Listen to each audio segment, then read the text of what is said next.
Hello అండి, welcome to Akshat home foods. ఈరోజు మనం అవిసె గింజల పొడి తయారీ విధానం చూద్దాం.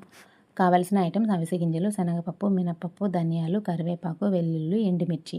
వీటిని పక్కన పెట్టి ఒక కళాయి తీసుకొని అందులో కొంచెం ఆయిల్ వేసుకొని శనగపప్పు, మినపప్పు వేసి లో ఫ్లేమ్లో కలుపుతూ బాగా వేయించుకోవాలి.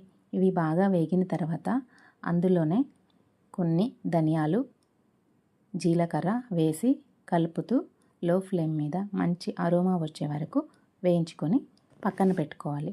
అదే కళాయిలో అవిసె గింజల్ని ఎక్కువ క్వాంటిటీలో వేసి చిటాపటా అనే వరకు కలుపుతూ వేయించుకోవాలి. ఇవన్నీ బాగా వేగిన తర్వాత తీసుకొని పక్కన బౌల్లో పెట్టుకోవాలి.